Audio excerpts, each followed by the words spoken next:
Good afternoon. Today I will tell you little known facts about TikTok, perhaps something you knew, and something will come as a shock to you.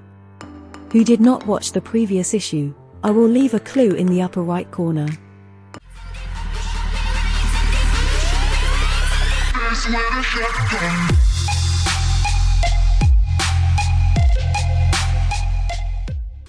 TikTok. What is this app and why does it piss everybody off? TikTok pisses some people off and some people like it.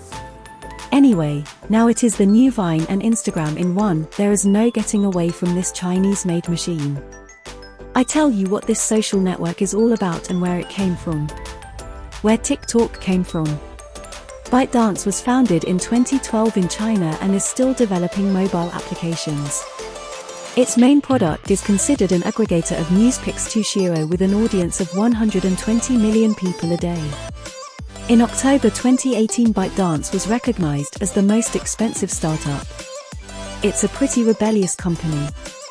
Most startups tend to go under the wing of big Chinese holdings like Tencent, Baidu, and Alibaba, almost immediately.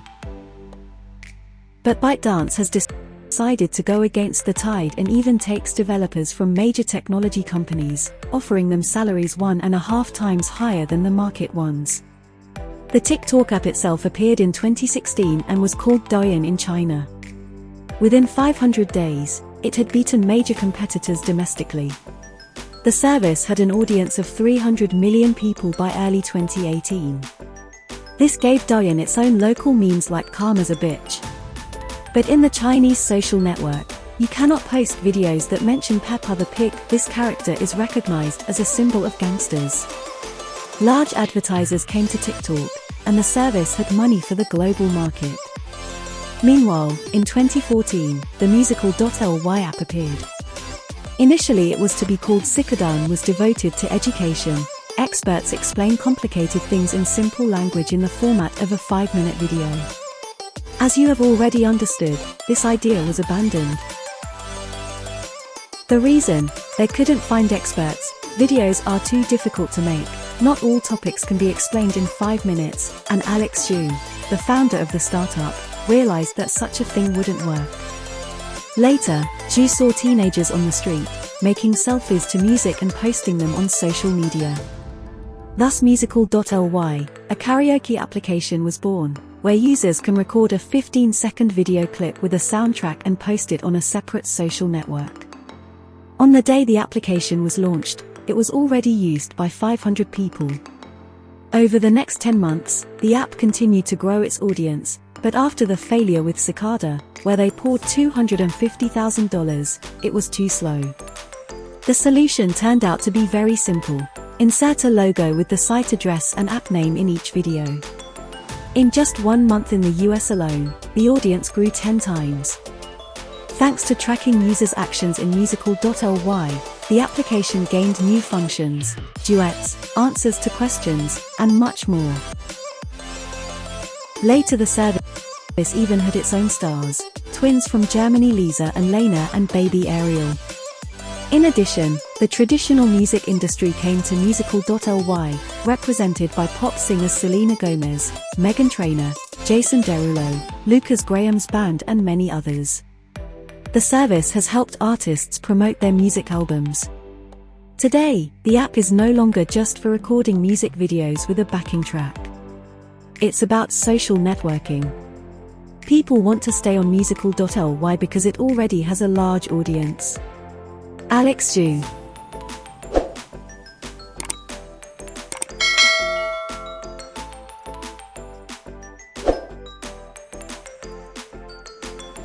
In 2014, musical.ly partnered with Apple Music, licensing most of its popular songs. The essence of the partnership was that under each video there was a link in Apple Music to the song from the video. Alex Hoffman, president of musical.ly, in North America, thought it was a very good move, as users started spending 35 minutes daily on the app. And another fun fact. Remember the social network Vine? In 2016, it couldn't compete with Instagram and went stale. Against the backdrop of Vine's decline, musical.ly was able to make good money by taking its place. A According to SurveyMonkey Intelligence, Musical.ly became even bigger than Periscope in 2016 after the emergence of broadcasts. Analysts wrote that among US iOS users, 4.6 million sat on Musical.ly and 4.3 million on Periscope. However, Twitter's CEO called that data false. ByteDance has arrived. The success of Musical.ly on the international market could not pass ByteDance by any means. In November 2017, the company made a ton of money from advertising with TikTok and bought Musical.ly for $1 billion. ByteDance was originally going to keep Musical.ly independent, but on August 2nd, all of the app's users and features were taken over by TikTok. In the end, both Musical.ly and TikTok benefited from the deal. Both apps have large audiences in the US, Europe, and China. Both have large advertisers. They have an ever-growing audience. Of course, some had concerns about rebranding since Musical.ly and TikTok still have slightly different priorities, but nevertheless, the app is being downloaded very actively in both App Store and Google Play. According to Sensor Tower, in the third quarter of 2018, TikTok was in fourth place by the number of downloads excluding the Chinese market, and Hootsuite analysts found that TikTok now has 500 million users. That's more than Twitter, Reddit, Pinterest, and Telegram. Into Russia via annoying ads and memes most likely. While we were talking about Musical.ly, you had Vietnamese flashbacks about the service's YouTube ads. This is about the kind of thing you might have encountered while watching videos on the Wilsacom channel.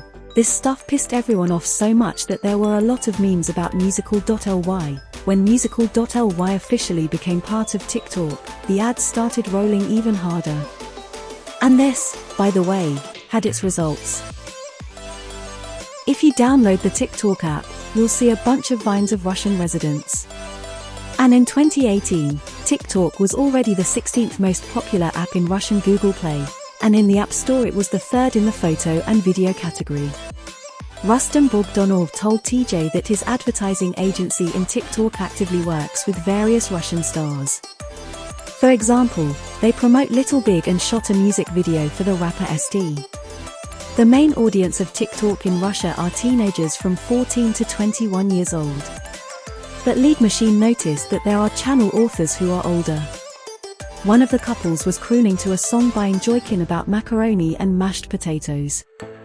In Russia, it is widely believed that the main genre of TikTok is lip sync, where people move their lips and dance to the music. This is not entirely true. TikTok has inherited a lot from Instagram, but with one important difference: TikTok stories don't disappear and keep getting views. But yes, there aren't many of these videos in TikTok right now, they're all repeating the shrieks from the ads. But we do have new memes. We love memes, don't we? TikTok for the user. If you're an avid Instagram user, you won't see any obvious differences between the applications. On the home screen, the videos play one by one, a little inconvenient if you just want to go in and flip through the feed somewhere in line. Search will show you selections by popular hashtags. The video editor has fun stickers and face effects. Like other social networks, in TikTok, you can subscribe to someone and follow his or her gestures. You can see why this has become popular. Nothing like this has ever happened before. For young people, it's something new, and for adults, it's a way to have fun on the weekends. Nevertheless, TikTok has its fair share of fans, especially in Russia. Most of the hatred manifests itself in incomprehension. Many just can't understand how anyone can like it. The content is for degenerates. However, once upon a time, selfies were also looked upon as a pile of manure, and thanks to the haters, this genre of photography has become popular. That's all the facts for today. If you liked the video, you have to like it and subscribe. See you later.